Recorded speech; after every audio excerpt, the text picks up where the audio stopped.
There is a question that has quietly occupied anthropologists for over a century. Can the methods we use to study small traditional societies be applied with equal rigor to large modern nations? Well, Margaret Mead's answer in 1942 was an unambiguous yes.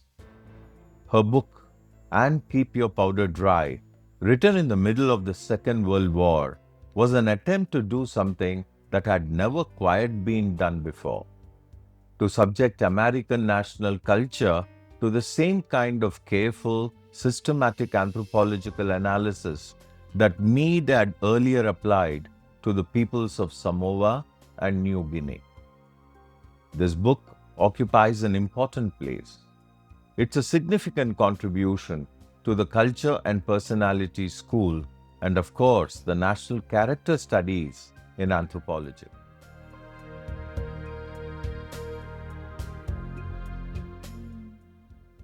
Now, why the title? What does it mean? Well, the phrase "keep your powder dry" comes from an old military tradition. It means remain composed, remain friendly, but always be prepared to act when the moment demands it. Mead chose this phrase deliberately. She felt it captured something essential about the American temperament: a people who are, in ordinary times, cooperative, optimistic, and outward looking, but who, when genuinely threatened, responded with a speed and intensity that surprises even themselves. Where does that quality come from? Mead's argument is that it comes from childhood, from the specific ways in which American culture raises its children.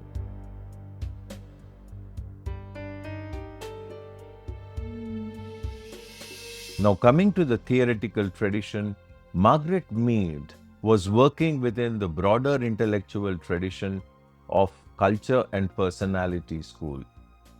This school, associated with Margaret Mead, Ruth Benedict, Ralph Linton, and Abraham Cardina, worked from a specific theoretical position that culture shapes the conditions under which children are raised, that those conditions, in turn, shape the basic personality structure of individuals, and that this personality structure then expresses itself in the social institutions like the political, social, economic, and military life of a society.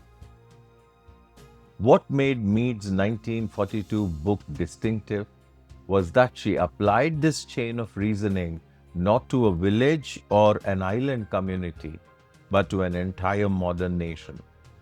That was intellectually ambitious. It was also, as we shall see, not without its problems.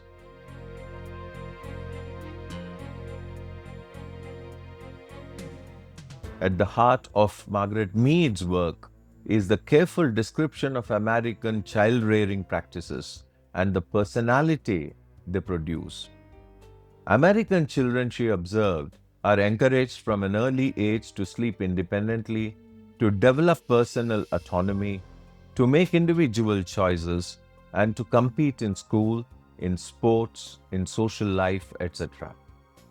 The message communicated to an American child consistently and from multiple directions is that worth is earned, that success is individual, and that failure equally is personal.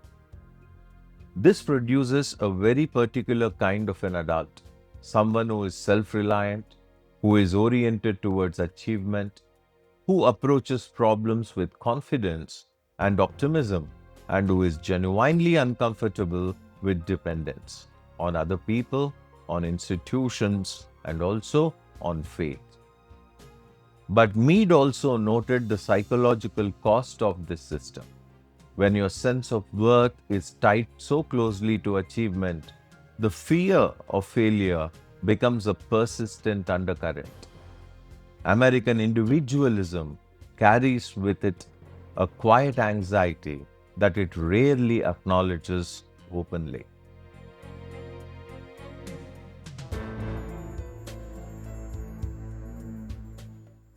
From this analysis of child rearing, Mead derived 4 defining traits of American national character. These are worth knowing precisely because they are the backbone of Margaret Mead's argument. The first is individualism. Americans are socialized to think of themselves as autonomous agents, not as members of a family network, a caste, a lineage, or a community in any binding sense, something that we see in the context of India. Whatever happens to them, whether good or bad, is understood as the result of their own choices and their own efforts. The second is achievement orientation. Social status in American culture is not something you're born into. It is something you earn through education, occupation, and economic success. This is fundamentally different organizing principle from societies where birth, lineage, or inherited position determines social worth. The third is optimism and pragmatism. Americans are culturally trained to believe that problems have solutions, that science, technology, hard work, and ingenuity can resolve almost any difficulty. This produces enormous energy and inventiveness, but it also produces a certain impatience with complexity and discomfort with situations that resist quick resolution. The fourth is moral activism, and this, Margaret Mead argues, is perhaps the most consequential trait of all. Americans do not experience war or international conflict or political struggle as a routine exercise in national interest. They experience it as a moral contest, a battle between what is right and what is wrong, between the just and the unjust. This moral framing is not accidental, it is culturally produced.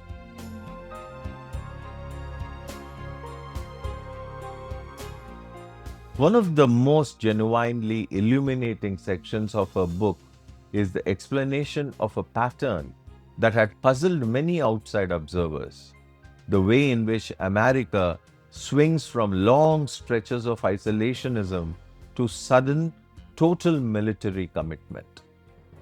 Mead argues that this is not inconsistent. It is, in fact, perfectly consistent with the culture, personality she has described. The optimism and cooperative orientation of American culture means that Americans prefer to believe, for as long as possible, that conflict can be avoided, that a solution exists, that goodwill and dialogue will prevail. This produces the isolationism. But once that belief becomes untenable, once the situation is undeniably one of direct threat, the same cultural training kicks in on the other side. Act decisively, take responsibility, commit fully. Finish what you start, and crucially, frame it as a moral duty, not merely a strategic calculation. The result is the pattern Mead identified: long avoidance followed by total engagement. The powder was dry all along. It just needed the right moment.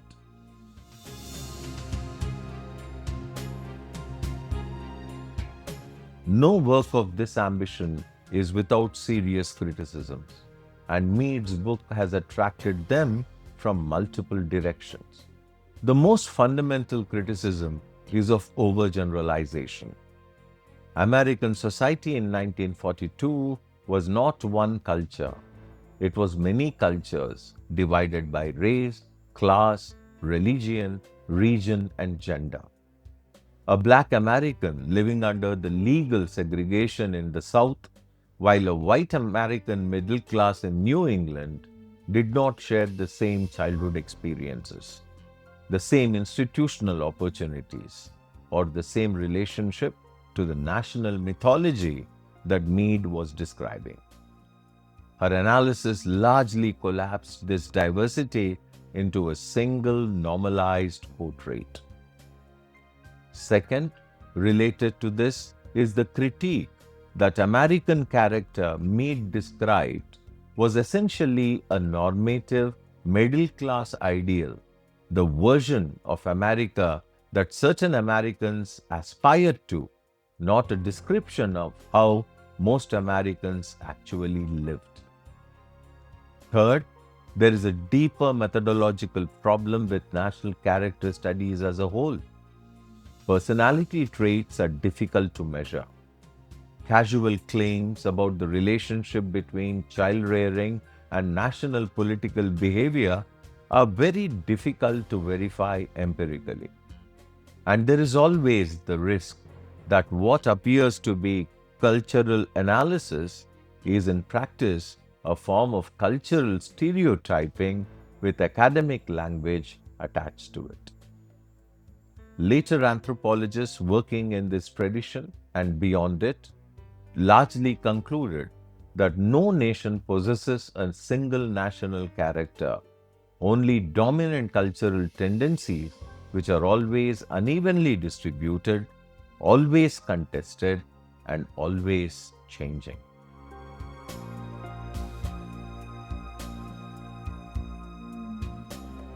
To conclude, we can say that And Keep Your Powder Dry is a book that rewards careful reading, not because every argument in it has held up, but because the questions it asks remain genuinely important.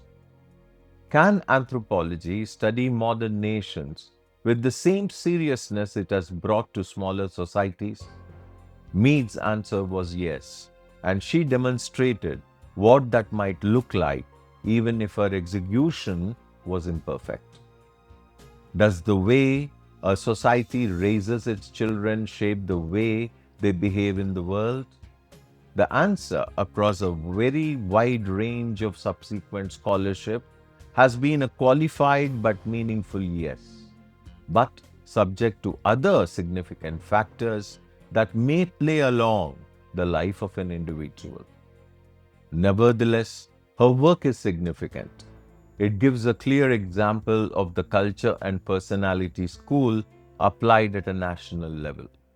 It gives us a model for thinking about how cultural values transmitted through the ordinary every processes of childhood eventually express themselves in social and political behavior, in history, in policy, and in the life of a nation. Margaret Mead's core insight, stripped to its essentials, is this: before you ask how a society behaves, ask how it raises its children. The answer to the first question is almost always hidden inside the answer to the second. That is all for this video. If you found this useful, please share it with your fellow aspirants and do subscribe for more content on UPSC Anthropology. We will meet again in the next one.